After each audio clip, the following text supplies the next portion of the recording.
and he saw that old man do a full-length prostration in front of the deity. He also felt called to do the same kind of a prostration. And as he did the prostration, he, had the divine darshan of Devi as Bala. And that is what Tantra is really about. It is establishing yourself in an experience. And when that is there, when the experience is there, and which is what really happened to Guruji also, and he had the direct experience, and so of course there was no shaking him. So we have women priestesses. Yeah, it is an irony, and you're worshipping the divine feminine, yes, and then you say that women can't worship her. It's so ridiculous, really. What we believe is that what Guruji has taught us, what Guruji has shown us, is that the primary fact that when a woman does something for, she learns something, she's always putting it into practice, not just for herself. It is for the family, for the children, and through the children to the society at large.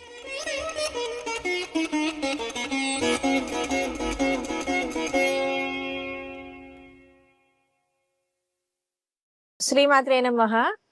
I am Rama Kandarpa. I am the youngest daughter of Amma and Guruji Sri Amritananda Natha Saraswati of Devipuram. Yes, Guruji now, but originally he was named Dr. Nishtala Prahalada Sastri. And I'm an engineer by qualification, but most of my life I've been working on institutional development in microfinance and livelihood promotion. But a lot of work has also been in the rural areas in and around Devipuram, Sabavaram and other mandalas. So the idea has always been around women empowerment. I think we've come a bit full circle in, starting from livelihoods, but then moving towards the spiritual aspects as well. So we'll talk a little more about that. And now it is funny really how life takes you through different situations, and we come back to a point where probably we never thought we would come. So as young children growing up in Mumbai, where Guruji was working as a scientist in the Tata Institute of Fundamental Research, we were oblivious really to what was happening with all the changes in him personally and the changes that would lead to his life and subsequently in our lives as well. So it is strange how things manifest as life goes on. And today we find ourselves here trying to take forward the legacy, the huge impactful legacy that Guruji has left for the entire world. So through his own experiences and through the goddess's communications with him and coming to a point where he felt that knowledge and the relationship with the divine, especially as a mother, is something that is very important and something that everybody should have access to. And that is how Devipuram came to be. Through Devi herself coming to him and expressing her wish, her desire to have a temple built for her in Andhra Pradesh, in the place where it exists today. So yes, we are fortunate, and we are also a little bemused at this whole turn of events in our lives. Never expected that this would happen. Living in normal lives, we ended up, just with families and taking care of children. Children are all now in their own worlds, and we are back in Devipuram with Amma and with Devi. So she has called us back, and that is where we are now. Growing up with a nuclear scientist as a father, he was totally the absent-minded professor, always forgetting which class we were studying in or, what we were doing and everything, but so much focused on his own research, on his own work. So this was literally the case. And, we remember that in our childhood, as we were growing up, he was not spiritual. It was more of Amma who would lead us through all the pujas, whether it was for Ganapati or any other pujas, at home, or even going out to a temple. He would always stand outside the temple while we would go inside and actually, offer our prayers to the deities. So I think the only exception was Tirupati, because I think Tirupati he did come inside. But we were too young to at least understand the import or the gravity of these kinds of issues. And in the year 1977, when he first went to Hyderabad on a conference, a scientific conference. That was, I think, the turning point in his life, because at that time he was staying in a hotel, and in the morning he wasn't able to sleep very well. He got up really early in the morning and started walking on the streets of Hyderabad. And as he was walking, in front of him, he saw a very old man and some other people also walking, and he was just unconsciously following that old man.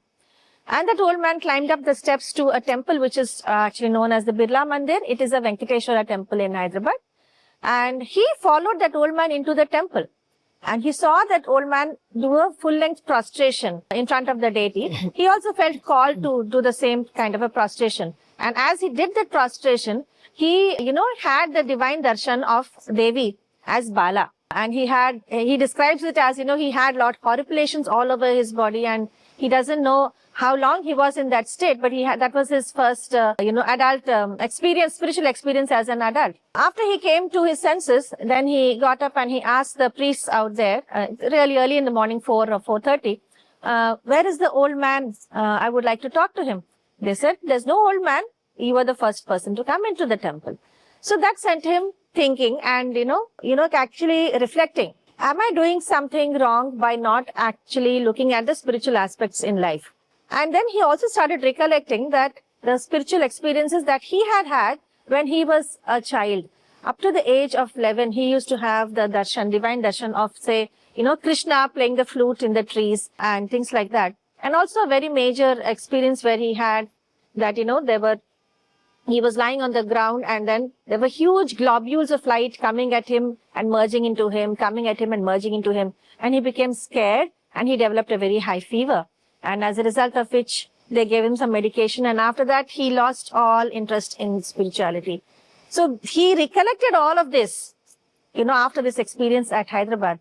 And those led to, further exploration, because, he's a researcher at heart. Whatever be the domain, he's a researcher at heart. So he started looking up books, and Bombay University's library, Tata Institute of Fundamental Research, where he was working, the library there. So all of these had, of course, a huge, repository of all kinds of books on Vedanta philosophy and all the tantras and everything. So he started going through, all of these books. He also at that time met his, first guru, who is Guruji Sri Krishnamurti Garu at the Bombay's Yoga Shakti mission. So as children, we were slowly seeing this transformation, but of course that time we didn't realize that this was a transformation per se. We just saw that he was becoming more and more interested in spiritual aspects. You can take the man away from science, but you cannot take the science out from the man. Yes. So he was a researcher and a scientist at heart. It's just that the focus shifted inward. So all his life, with his training as a scientist, he was trying to understand the mysteries of life through science. But once this awakening happened in the adult phase of life, then he shifted that focus of light inward, and he started exploring on his own. So initially he would just sit up in bed and try to listen to where the sound of Omkara came from within him. So he would just listen to this sound and try to focus on that. And as he did that, he found that the sound was getting louder and louder and louder till it came to a point where he felt that he was himself sitting on top of a volcano, and that the volcano had erupted and he was thrown to all parts of the galaxies. That was a tremendous experience, and he was frightened. And in his fright and in his fear, he called out to Devi Saraswati with a childhood prayer, which he remembered. Saraswati namastubhyam varade kamarupini vidyarambham karishyami siddhir bhavatu me sada. So that is the prayer that most children do learn when they are very young. And that prayer came to him. And immediately Saraswati Devi appeared in front of him and said, why are you scared? This is nothing to be scared of. So he says, these are so frightening. How can I not be scared? And then she said, whenever you are feeling difficult, or when you feel that you cannot handle things, or when you feel overcome by fear, just think of me and I will be there. So with that assurance in hand, from Devi herself, he, of course, decided to continue with his explorations. And several more frightening or really shaking experiences he did have. One of which was he saw right in front of his face, right in front of him, a 5-headed cobra, just ready to strike him. And immediately he withdrew. He felt, what if this cobra strikes me? What if I die? And what is going to happen to my wife, to my family? How are they going to manage? So he withdrew. And then again, of course, he had to come back, and then he said, his rational mind took over and he said, yes, I was scared, but nothing really happened to me. So, with this kind of a little bit of exploration and then again withdrawing, again exploration, again withdrawing, but realizing every time that this is not going to harm me. I need to understand what is happening. So I need to experience. And with the assurance of Devi, he continued with these explorations. Devi showed him many, many, many beautiful things as well.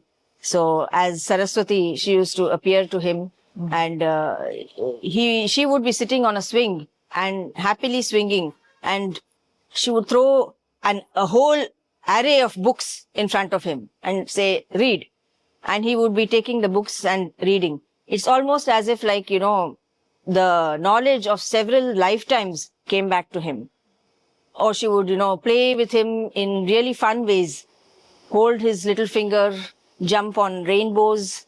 So there were many beautiful experiences, and at the same time, there were also some really frightening experiences. So both sides of reality were being shown to him. So that is how his initial journey started. After the first spark that was ignited in the Birla temple, this is how, the next few months unfolded. And then the journey inward with the learning, his learning began. Yeah. So, And then there was a time when it started to, because he was in his work, he was working as on a defense project. And on the defense project, he was actually using his creative abilities to actually create something which is destructive in nature. And that was not sitting very well within him. So he, was looking for opportunities to, take a sabbatical, move out for some time, and then, kind of take some time to weigh all of these things together and see what's going to be possible.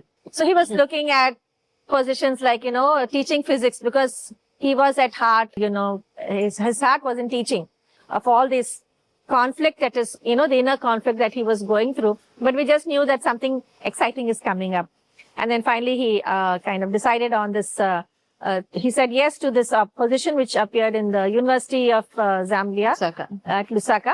As he was teaching physics, he took up this job. And so all of us went to Zambia, and we were there for 2 years.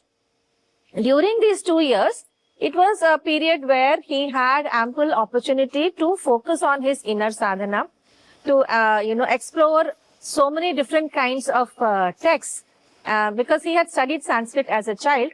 So he was able to read through these scriptures, understand them, and then look at it and then take out the essence of these. And because all of these scriptures, and although they may be in Sanskrit, even if you have a understanding of Sanskrit, these are layered meanings. There are so many layers of meanings. You have to understand the context in which a certain thing is being said to actually get the import of what exactly is being conveyed through these texts.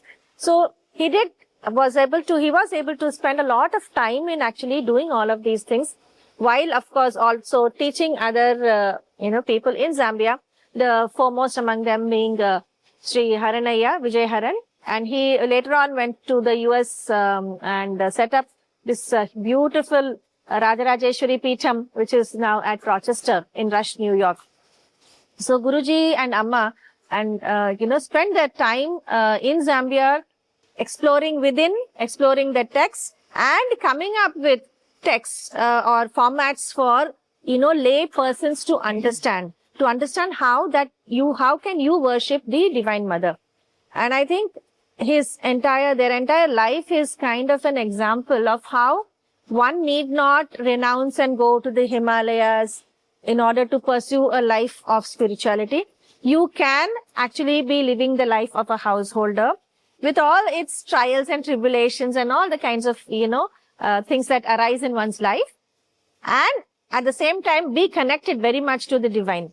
So and we've seen this entire thing play out right in front of our eyes, whether it is, after coming back from Zambia, the whole question, the dilemma still remained. So he had to take a choice, take a call, Yeah, also I think the fundamental aspects which defines Devipuram today was already being set in motion. In actually Haranaya's case, he was a devotee of the mother for many, many years, and he had the mother worship in their own family, which due to some unfortunate incident was stopped for a generation in between. And he was so connected to the Divine Mother, but he had no access to formal learning for the simple reason that he was not a Brahmin. And he approached Guruji because he felt he is a man of learning. Maybe he will help me. And when he asked him, Guruji immediately said, yes, of course. And he asked him and Amma, Shakuntala Amma, to come at a certain date, and he said he would give them initiation. So that very first seed which defines Devipuram, that everything, the knowledge is acceptable to everybody. It doesn't matter whether you are a Brahmin or not. So, all of these things were already kind of being set in place at that time itself. So, so true. Yeah, I remember Haranaya was unable to believe his ears, because when Guruji immediately said yes, and said yes so simply, he was unable to believe his ears, and he asked the question again, can I receive Diksha from you? Will you teach me? He says yes. So it was, such a simple way, and because this was rooted in years of only Brahmins having access to this knowledge of Sri Vidya and all of that. Yes, you're totally right. These very, very small, seemingly small things, but so very important. Even the whole aspect of women being given access to Sri Vidya. So many women, because, chanting of the Lalita Sahasranamam is a prime example. Around 60, 70 years ago, even the chanting of Lalita Sahasranamam was kind of considered taboo. Oh, you should not chant Lalita Sahasranamam. If you do chant, and you chant it wrongly, then the goddess is going to show her wrath on you. And, all this was the kind of a situation, and people were saying, no, we shouldn't chant. They themselves were fearful, and then others would also put that fear in him. So I think one major shift that Guruji brought about was, do not approach the goddess with a sense of fear. She is love herself, and you need to approach her with a sense of love. And she is the mother. A mother never, wants any ill for the child. She may give you a small whack once in a while, but that's only to gently nudge you towards a correct direction. And she is not going to show her wrath upon you or anything of that sort. So I think, I remember those satsangs and those bhajans, of course, with here Haranaya, and where Lalita Sahasranamam was such an important aspect of that whole thing, where, everybody was chanting Lalita Sahasranamam together. So that is, I think, one of the other things. So while all of this was happening, so these 2 years in Zambia passed away rather quickly, and then coming back to India, the same old dilemma remains. What do you do? Do you continue to be in that same position, working on the same defense project? He did ask the people there, can I be transferred to another project? I don't want to work on this defense aspect. They said, no, you have to be in the same place. So that actually pushed them to take a call. You have to take a stand. What exactly do you want to do? And this is all, of course, mother's play. And now when we look back in retrospect, we understand it. So many times we think, why is life against me? Why are these things happening? But there is a larger plan. And once, that we become aware of that, then we realize, okay, this kind of a situation was there in my life for a certain purpose. So that awareness comes at a later stage when you're actually in that situation. It may not, make sense to you. Amma was totally supportive of this entire, all that was happening. She was, we were children, but she was, full-blown, mature, his partner for so many years. And she was able to understand all that was happening with him. And she was so totally supportive when he said, I want to, go back I cannot continue doing this work anymore. I want to, let's go back to Vizag, which is the native place. He said, yes, wherever you are, whatever you're doing, we all will be together. And it's okay. We don't need to worry about, we have to be in Bombay or anything like that. Let's just go back. Whatever you want to do, we'll do. So, that kind of a support, and it's a full-fledged support. There's no conditional support. It's like total support. So, just came back to Vizag. With no plan in mind, nothing. Absolutely nothing, All that was there was a roof on our head, because that was the family home was there. And other than that, literally there was nothing. No plan. And the other thing is that, of course, there were elders in the family.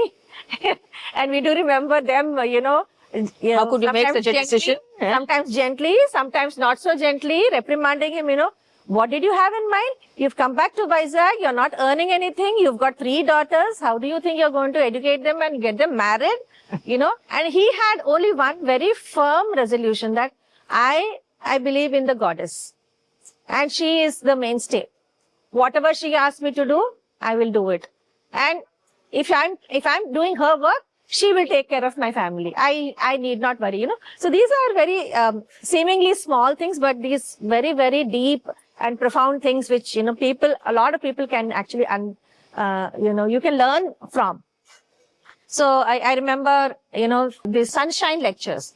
Remember the sunshine lectures, and they would have group of people coming together, and there would be some lectures on different kinds of topics and everything. And recently, I think we also found some of his old notes. Yeah. Where the very first lectures.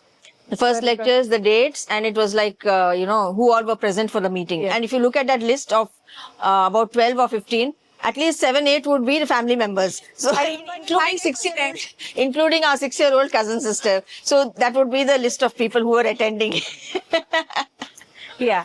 So, yeah, but coming from there, and then I think he was continuing with his spiritual practices, of course, and more of interaction with Anakapalli Guru Garu.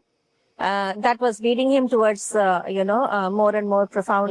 But also his meeting with Anakapalli Guru Garu was very, very revealing also in a sense, because he had no intention of going to any guru or anything. But my mother had a cousin who used to have this guru in a town called Anakapalli, which is about 40 kilometers away from Visakhapatnam.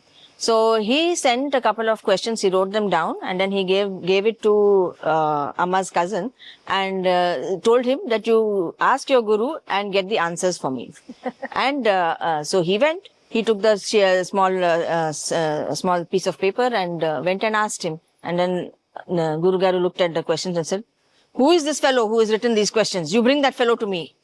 So, so he went back and he said, "This is what Guru Garu said." He said, "No, but I don't want to really meet any guru. I don't want to get into this kind of a thing. You just ask him if he knows the answers to my questions, and ask him to tell me." But of course, Guru Garu was also adamant, and he did not relent. He did not relent. He said, "No, ask him to come." So then he had no choice. So he went to meet him. And also he understood, because the type of questions that he had asked are not the usual ones that most people go with. So he was, I think one of the questions was, what is the nature of sleep and samadhi?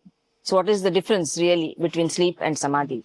And, very deep questions. So what the questions that he were asking were, from that, Guru Garu understood that this is a man who is after knowledge. It is not that he is just trying to get some kind of immediate material benefit or something like that. But he is really thinking very deep, and he wants to understand. So, of course, he was very happy to find such people, because for any guru, if he's any person comes to him seeking knowledge, there is nothing more that is satisfying or fulfilling. Because they have come to that position because of the knowledge that they have acquired.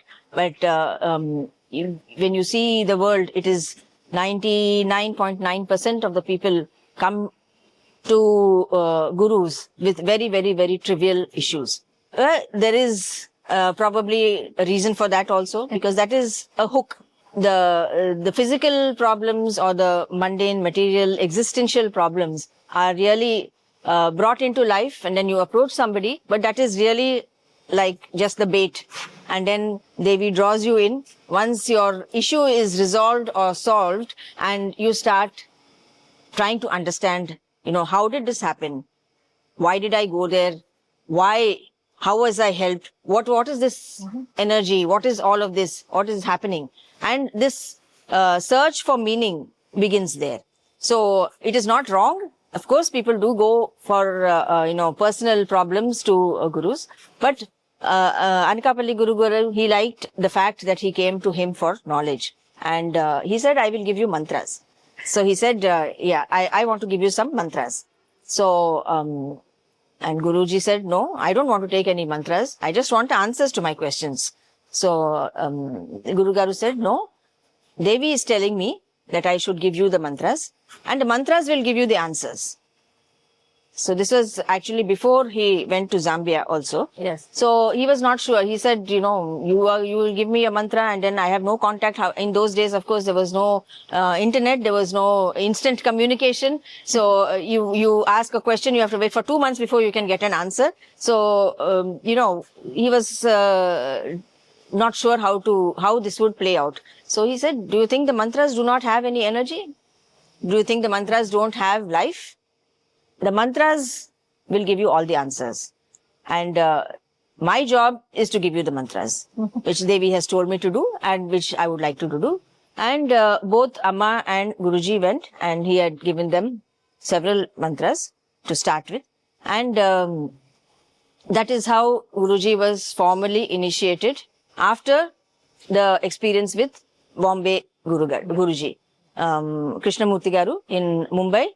And this Guruji in Anakapalli, Guru Garu, just to differentiate, we call him as Guru Garu and our Guru from Devipuram as Guruji.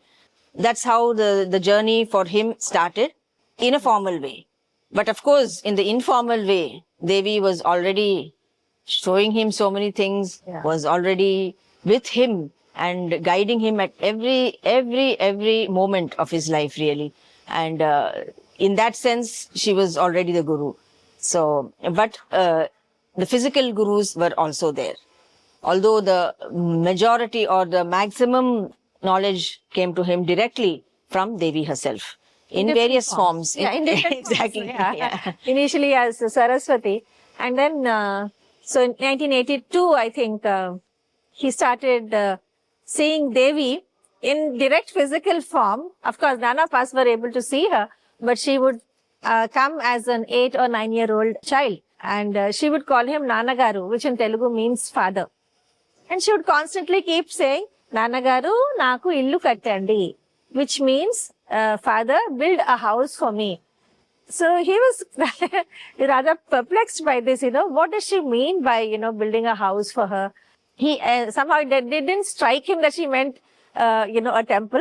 But of course, one day while he was in meditation, she showed him the vision of the temple and she said, this is the house that you have to build for me.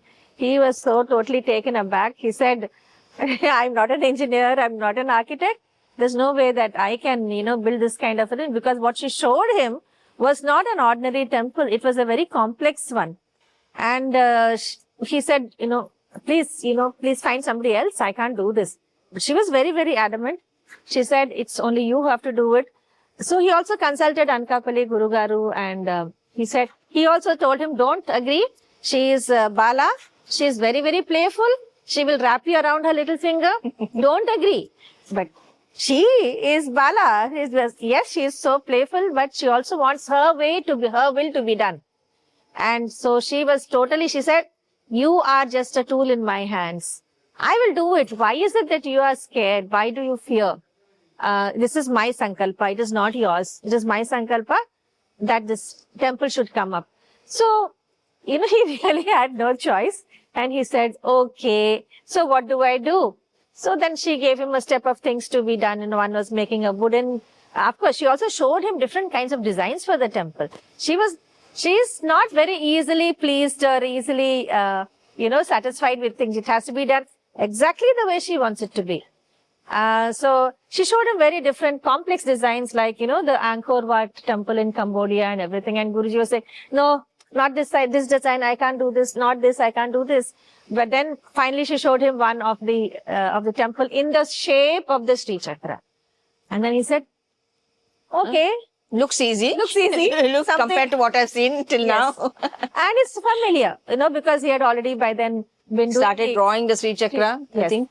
Drawing the Sri Chakra and also performing the Navavarana Puja and everything. So this is at least a familiar, design, and I think we can close this. We can work on this. So then she said, okay, then the first step that you need to do is create, the wooden model of that. And he did that, and it was to be placed in a Durga temple in Visakhapatnam. And it was placed, with all the procession of 108 Suvasinis, all chanting Lalita Sahasranamam, and took in procession and placed there at the temple. He thought, my job is done. But 10 days later, the temple authorities came back and they said, we didn't ask for this temple, for this model to be placed in our temple. We don't need it, so please come and take it back. So he had to bring it back again to the house in Visakhapatnam. Then he asked her, okay, so what next? Then she said, you conduct a Devi Yagam. A Yagam, which is like spread over 15-16 days. And there are that also, I think the thought came to him when we were all sitting and chanting Lalita Sahasranamam. And then there is one line in that which says, Pratipan Mukhya Rakanta Tithi Mandala Pujita. So which means that from the first day till the Rakanta, till the full moon, my worship should be done. So that idea came from that. So from there, she showed him that this is what I want you to do. Yes. And that's how the whole yagam for the 16 days was conducted. And I think it was 1983, April 27th to May 12th, these 16 days. For us, it was like, marvelous thing playing out in front of our eyes. There were 108 Ritviks. We didn't even know what a Ritvik was in the first place. But to see 108 of them and all of that. But even before the actual conduct of this, he needed somebody to help him to, be coordinating this whole thing, leading this whole thing spiritually. And since he was not trained in Vedic rituals and everything, so he approached Sri Vemakoti, Brahma Sri Vemakoti Krishnayaji Garu, who was from the Surya Peetham in Parvatipuram. And he said, you have to help me with this. So he used to come to Vizag and they used to be discussing about this whole thing. And one of the, amongst the other things, they were planning, okay, every day there will be the Surya Namaskaras and the Rudrabhishekams, Sahasralingachana, different kinds of homas, and also Kumkumarchana. Now, Guruji's stance regarding the Kumkumarchana was, yes, people will be offering the Kumkumarchana while chanting the Lalita Sahasranamam. And there, Sri Krishna, Krishnayaji Garu said, it is only Suvasinis who should offer the Kumkuma, to chant the Lalita Sahasranamam and to offer the Kumkuma. Suvasini meaning a married woman whose husband is still alive. And Guruji put his foot down and he said, I can't accept that. Everybody has a right to worship the Divine Mother. Whether she is married, whether her husband is alive or not, even if she is not married, everybody should have the right to worship the Divine Mother. But for Krishnayaji Garu, that was, a kind of sacrilege. He said, I can't accept this. This is not a done thing. Nobody has heard of this before. So it was kind of a point of disagreement. And he went home that day. In the night when he was sleeping, Sri Krishnayaji Garu, Devi appeared to him in a vision. And she said, who are you to stop my worship? Everybody and anybody can do the Kumkumarchana for me. Don't worry whether they have Suvasinis or not. Everybody has access to me and has access to my worship. So don't put any kind of impediments in all that Shastri is suggesting. So he kind of really, the next day, early morning, he landed up, I think it's about a 2.5 hours, 3 hours journey from Parvatipuram to Vizag.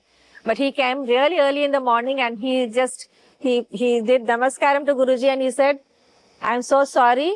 I should not have said what I said yesterday. This is what has transpired. Devi appeared to me and she said that, everybody should be able to do the Kumkumarchana. And from now on, everything that you say, we shall do it exactly how you want it. And it was a huge thing for a person like, he had all those gold kankanas and everything which were conferred because he was a person of such, Vedic scholarship that he had. So that kind of a person coming down to this, because he had the direct connection with Devi, and saying that it should be done in this fashion. So that was a huge shift, not just for him, but it kind of paved the way for how the whole, the Sri Vidya is being continued to be taught at Devipuram. Everybody, whether woman, whether she's a young girl, married or not married, widowed, whatever, everybody can chant the Lalita Sahasranamam, everybody can perform the Kumkumarchana, everybody can do the Sri Vidya sadhana, learn and, do everything. So all of these things had... Perform homas themselves. Perform homas themselves. Everything, I think all of these were, like, while we were growing up, we saw all of these things, it's like all these small building blocks coming to play. But these actually are the foundation of what we see today at Devipuram. Absolutely. Okay, so the first thing, the temple design has been decided. And while conducting the yajna for 16 days, there were a family who came up and has said that you are saying that you would like to build a temple and we have some land and we would like to donate that land. So after the yajna was over, Guruji went and inspected the land and, he used to go there and meditate in different places on that land to really understand whether this land is meant to receive the energy of the Devi in the form of a temple. So he was not sure because it was quite far from the city. And it would take something like a couple of hours for people to be able to reach there. So he used to go there on the weekends and then just sit and meditate. And there were two very powerful experiences that happened also at that time, which led to the building of the Kamakhya temple. So he was sitting and just meditating and he heard the sound of jingling anklets. And in his mind's eye, he looked up and then he saw the form of the Devi, who was decorated with silver and gold lightnings. And it was such a wondrous image. She was about 16 years old, dressed like a bride. And, she started speaking. It was not just a vision, just the form, but she was actually also speaking. And she said, "Will you do puja to me?" And then he said, "Of course, but I didn't bring anything with me." And then she said, "You just think of them, you just visualize them and they will all be there in front of you." And so he began the puja. And when it comes to the abhishekam, where the ritual bathing is necessary, he looked at her, she looked up at the skies and it started raining.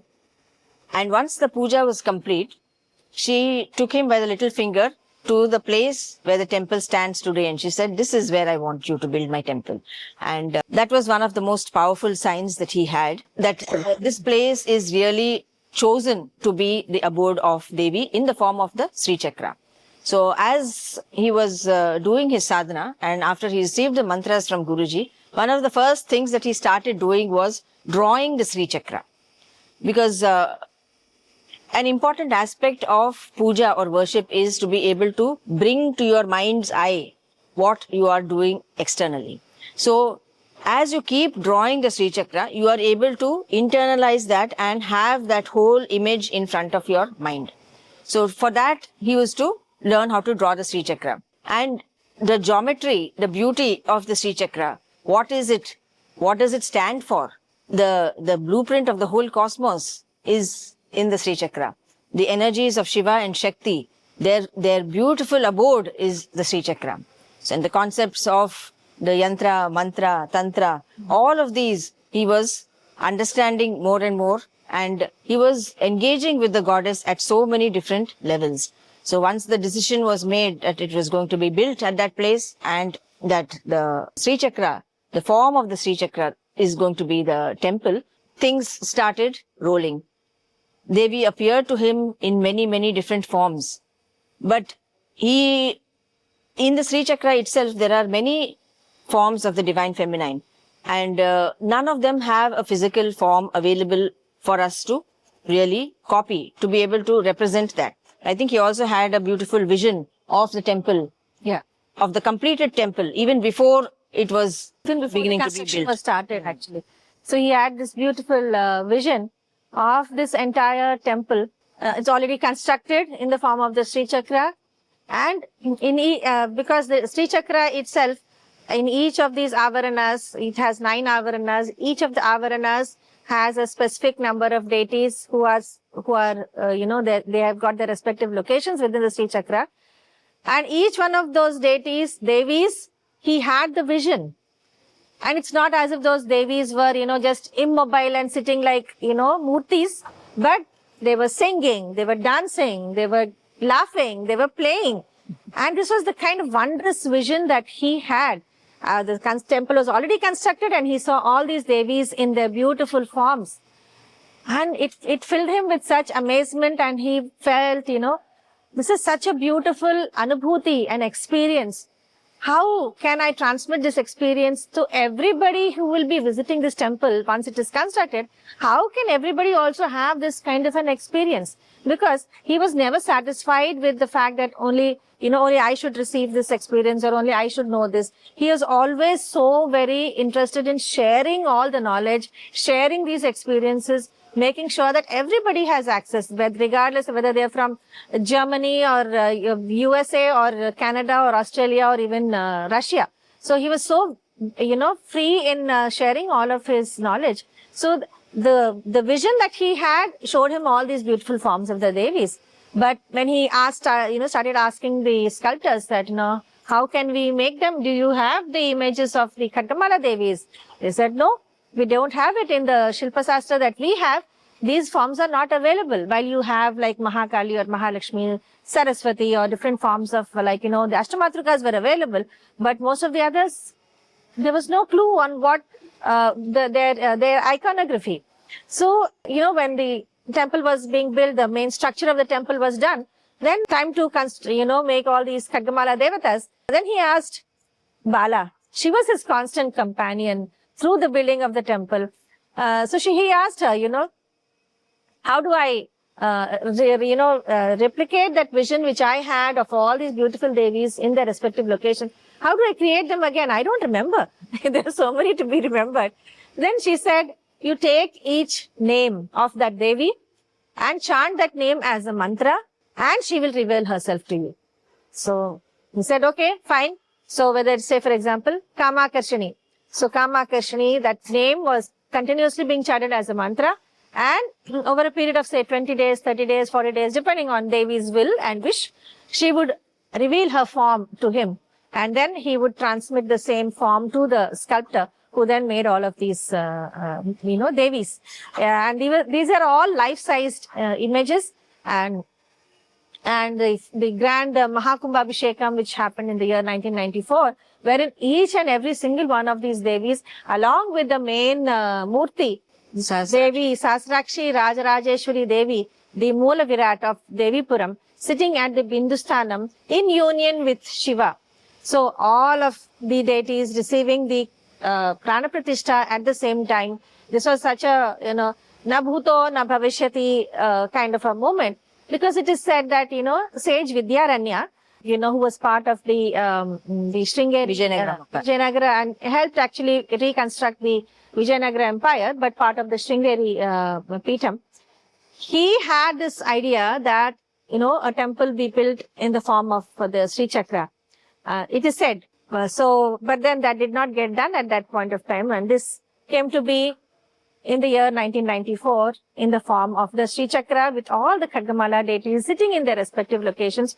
And it is made in such a way that, anybody can come, who comes to the temple can go in there, sit in front of each of those deities. There is adequate place for a person to sit and interact with the Devis. It is not about, okay, the Devi is there, you cannot converse with her. No. These are meant to be, you have to engage with them, you can relate to them, you can sit with them in silent communion, or you can chant something, or you want to do a mantra meditation, whatever it is you want to do, you can sit there and do it. The idea of within this temple in this fashion was to make sure that everybody comes closer to Devi. So in a sense, and in fact in the very, constitution of the Sri Vidya Trust, this is how it was conceived. It was conceived as a learning temple, where everybody who wants to learn more about the Divine Mother can come here and learn more about the Devi in all her different forms, in all her different, the varieties in which you can actually approach her, whether it is through mantra, whether it is through, complex rituals, whether it is through homa, all of these things, everything is possible. I think we need to also talk about the fact that all the Khadgamala deities are shown in their natural forms, in the sense that they are not wearing any clothes.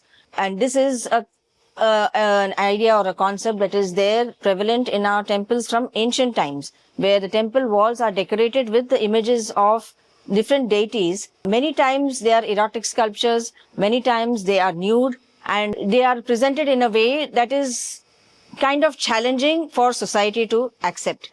Especially some of the Vigrahams, even in Devipuram, you will find, for example, the Kamakhya and Sharira especially, are quite shocking at first. And when they were first made, they were completely like in, natural skin color.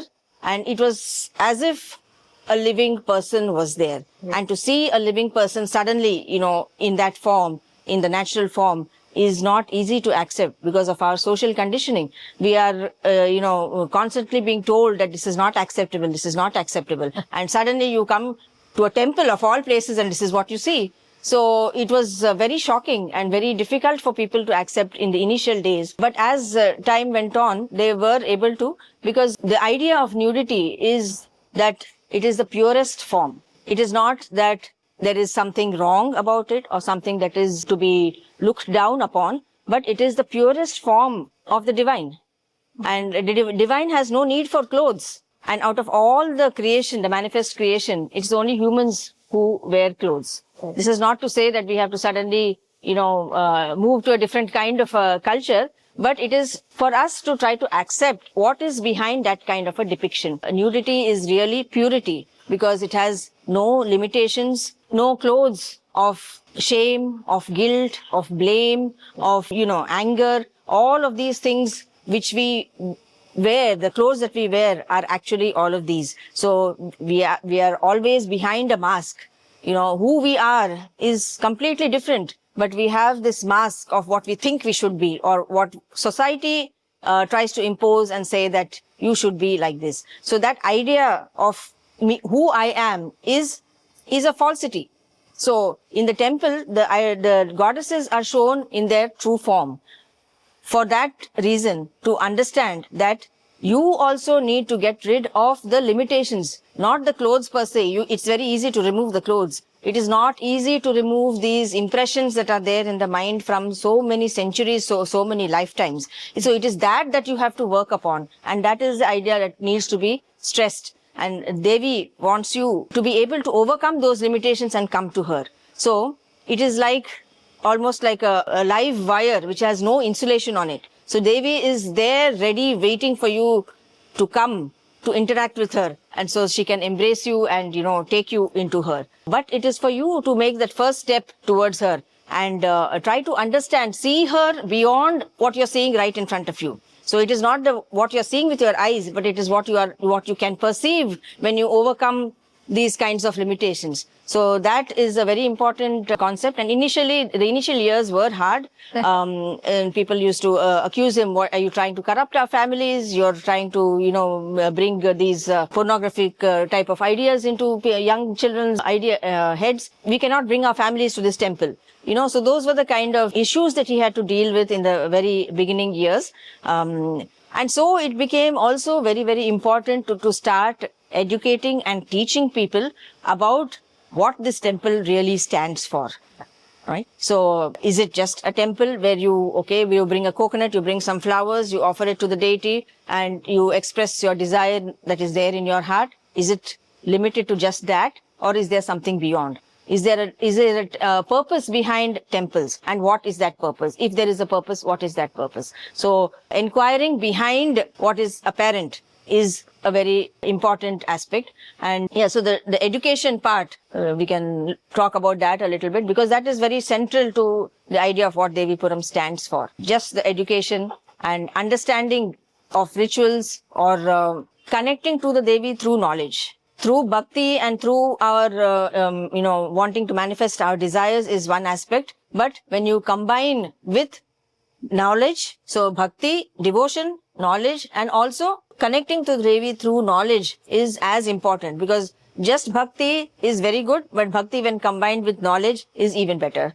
Especially in today's times, I think most people will not accept on faith alone and say, okay, I am telling you, and so this must be done. That is not the way the children or today's generation is going to accept anything. They need to be able to understand. And when you come from a place of giving them ways to understand, giving them certain practices, say that you practice in this manner and this is how you will be able to understand. So it is a science, literally a science. Although we are talking about spirituality, it is literally a science where you work on the experiences that you can get, you can receive by following certain practices. So whether it is the chanting of the mantra, whether it is performing certain rituals in a certain way, when that is done and you receive an experience of that, then nothing can shake you.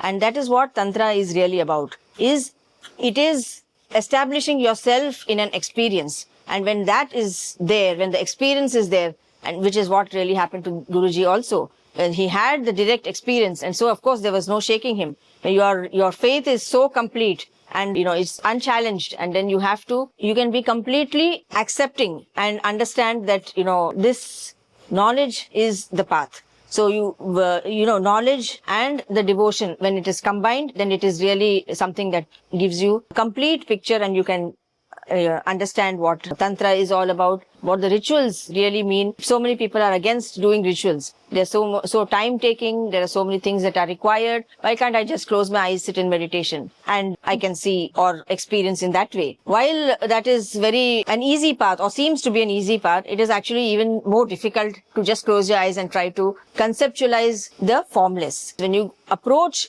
through the form, through the beauty of the form, the beauty of nature, which is actually Devi. Devi is everything that you find in nature is Devi. So when you approach through the nature, through the form, and try to understand the formless divine through that is the way to be understood. Because Shiva and Shakti, they are one and the same. They are in union with each other. And yet we focus on the divine feminine for this very reason, because Devi is the dynamic energy which really connects with each and every aspect of life.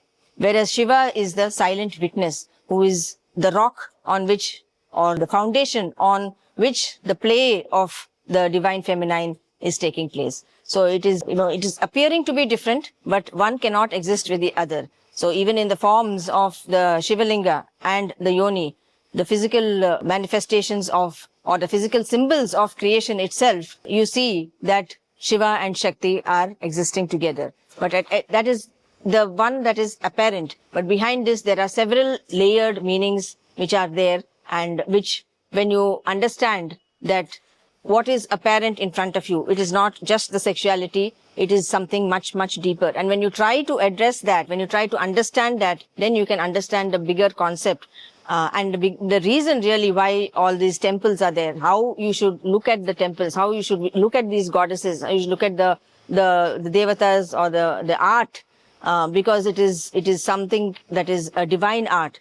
You look at the expressions on the faces of these murtis and you realize it is not what you think, what is apparent in front of your eyes. It is something much, much beyond. It is a yogic union. And to be able to understand that, you have to go through this process of sadhana. And for this process, the temple is a very important space where the questioning really starts happening. So you see this and then you get shocked.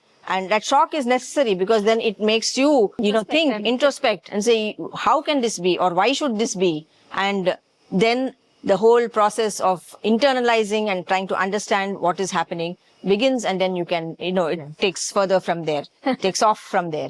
Yeah. So, also, this whole aspect of what is the role of women. So when you come to the temple, then yes, you can do different kinds of pujas and abhishekams and everything. And these are targeted at, of course, and as she was saying earlier, you cannot wish away problems, It is a fact that we are living in this materialistic world. We are living in families.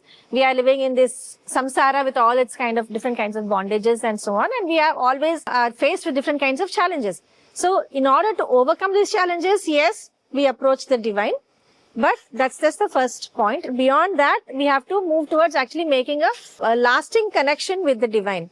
And at Devipuram, the people who are there to help you to establish this connection are women themselves. So we have women priestesses. Yeah, it is an irony, and you're worshipping the divine feminine, Yes. and then you say that women can't worship her. It's so ridiculous, really. And what we believe is that what Guruji has taught us, what Guruji has shown us, is that the primary fact that when a woman does something for, she learns something, she's always putting it into practice, not just for herself.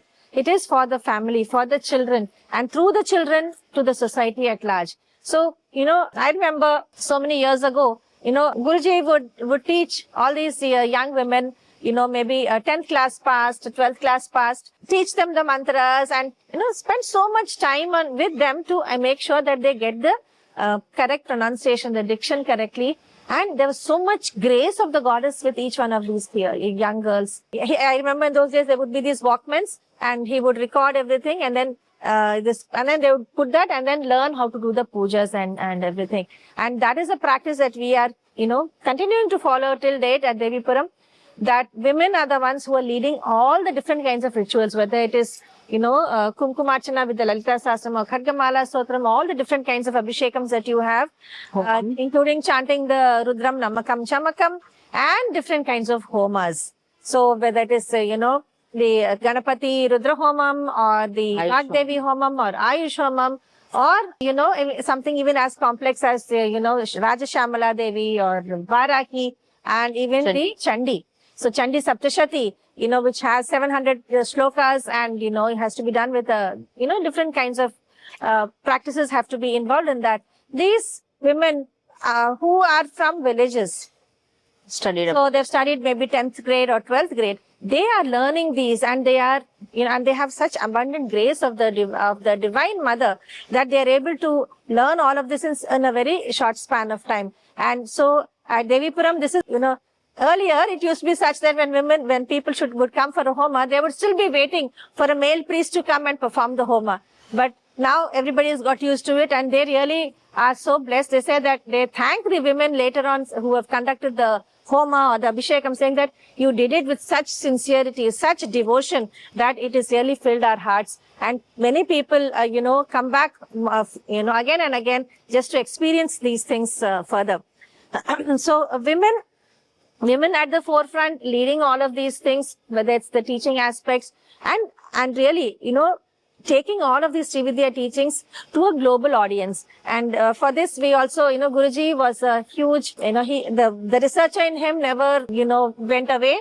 And so also the person who loved technology, because I remember in 2010, he had, conducted using VizIQ. He used to conduct these online courses and everything. He understood that, and technology has such an important role to play. If you want to make sure that people receive this education, and this education can go to a larger number of people when you use technology. And don't say only everybody has to come to Devipuram only, because there are so many different limiting factors in play. So using his guidelines and using the way he has structured all these courses, the way, the idea is to give people an experience first. So the practices are designed so that they give you an experience first. So then that experience stabilizes your own faith in the whole thing. And then with that extra faith, then you're moving forward and then you're learning more. So in that way, all of these things which are curated, and they're curated because he understood that people in today's age, they don't have much time. They have their own businesses, they are doing their own jobs, or it's the women who have to take care of the families and everything. But how do they start making those first steps towards Devi? What is it that they can do? Is it a puja? Is it just a mantra? What is it that they can do? So many different kinds of practices, whether it is meditative related or whether they are ritual based. So all of these have been, translated into different languages and made accessible, not just for people from India, but people from different parts of the world. There have been so many people from different faiths. So the only thing that he would see is, do they want to learn? And sometimes not even that, because as a guru and as a divine, drashta, he was able to see. Very often at Devipuram, there would be people who come to visit the temple and they come to the ashram just to see, there's this old man with a white beard sitting here, let us just go and meet him. And he would say, come sit down, I will give you a mantra. And he would initiate them then and there, even without them asking for it. So this is the benevolence, the generosity, and the tapatrayam, the burning desire that everybody should have access to this knowledge about Devi. And we saw that right from the days of the Devi Yagam in 1983, because there was a very famous adage that he had coined at that time, which was Amma Andariki, Amma Andardi. Amma is for everybody and she is of everybody. So there should be no barriers whatsoever in being able to teach people about the ways to reach the Divine Mother. Whether you're a man or a woman, whether you're from this caste or that caste, which country you belong to, which faith have you been born into, that all of that is not relevant. All that matters is that you want to know more. And when you want to know more, you should have that access. So this is the very foundation on which Devipuram today is, running with, whether it's the visitors who come into Devipuram, whether it is the people who, are in different countries and everything, but they have such a burning desire to learn. So there are so many structured courses and programs that we have that, help people to go through in a simple fashion, one step after the other, gradually learning the techniques, the practices, the meditative practices and the rituals, so that they are able to move closer to Devi. And indeed, today, using technology, using, learning management systems and everything, we are able to reach out to a vast majority of people, in different parts of the world. And each one of them comes back with such a sense of gratitude for having had access to this kind of a knowledge, because it is just not available so freely, so with so much love and care. So that is the kind of, many of our students indeed have so many experiences with Guruji. He is no more in the physical form, but they have so many experiences with Guruji, with Devi herself guiding them to many things. So this is just the grace of Devi, the grace of Guruji and Amma, that, today, even it's this year, it will be 11 years since he passed, but we are 3 daughters. But he always believed in the larger, Vasudhaiva Kutumbakam. So there are many, many daughters, many, many sons. All claiming to be the first child. And all claiming, many women who claim to be the eldest daughter. After that comes all these 3. Yes. So the point is that it's not just, so it is like Devipuram is not just the physical, geographical location in Andhra Pradesh, but Devipuram is where Devi resides. So Devi resides in each and every one of our hearts. So that is what his vision was, that we should be able to take this to everybody, literally everybody across the world, wherever they are, meet them wherever they are, and help them to come step by step. Because he always said that if you take 1 step towards Devi, she will pull you 10 steps towards her. So this whole thing, whether it is, so we are, the whole idea is go out and spread this word, spread the knowledge, make people understand that Devi is not to be feared. She is to be loved. She is such a loving, kind mother. She just wants you to come towards her. That's all she wants. So how can we help people take these first steps towards her is what we are working on day in and day out. And there are so many volunteers, so many people with loving hearts, loving hands, helping us to do all of this work. And everywhere we have this idea that when the goddess leads, then everything is more in balance. So at the end of the day, what you are trying to achieve is balance. So extremes of anything is not ideal. So achieving a true balance is what even Devi teaches you, the balancing of the energies of the sun and the moon, and balancing the energies of attraction and repulsion,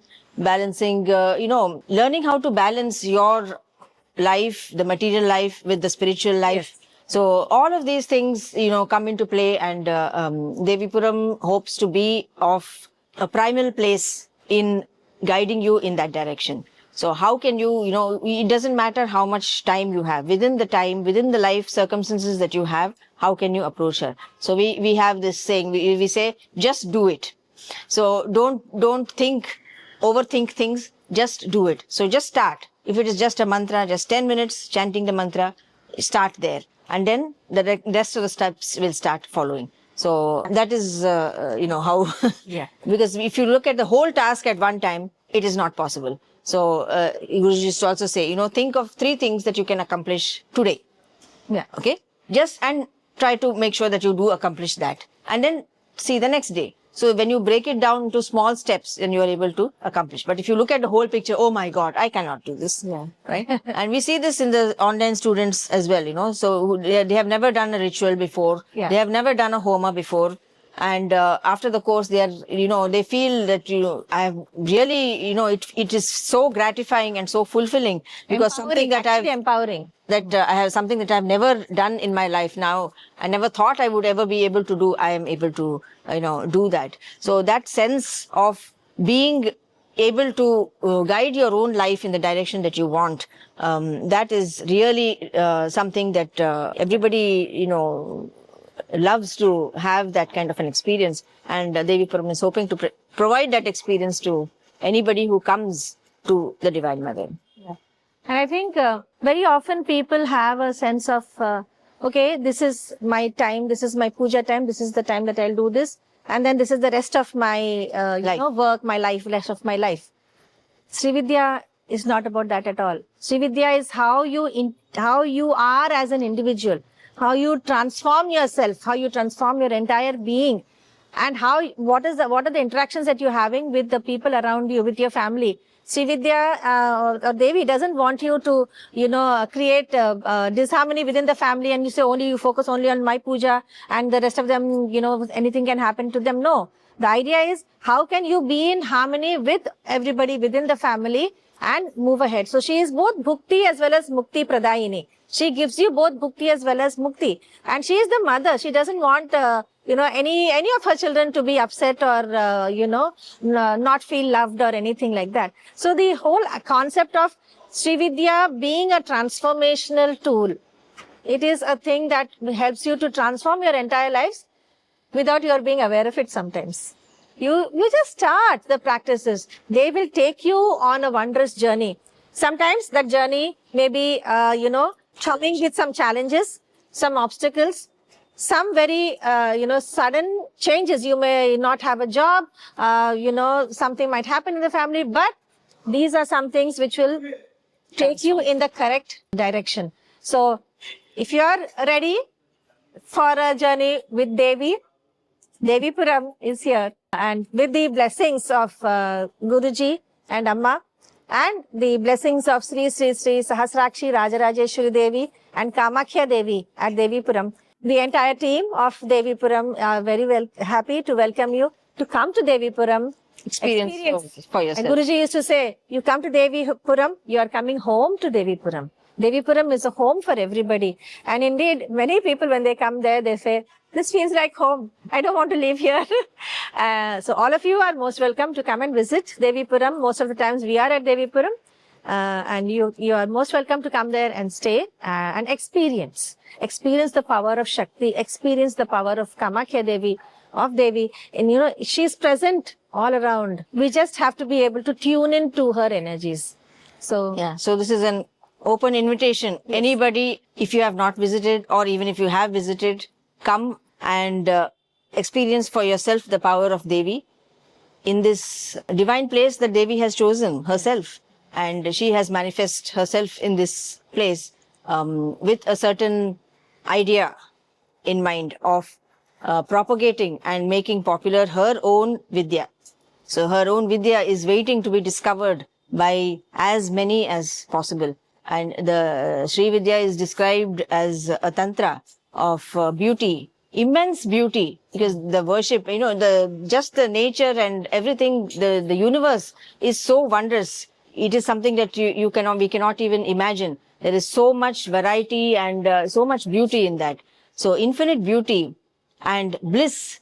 So the joy that comes from that kind of interaction with the universe, that bliss. And then she takes you to the stage of immortality. So understanding that, you and her are one and the same. So that immortality, that you are not something that you are living, then you are dying, and you go beyond this and understand that at the end, there is only one thing, and that is her.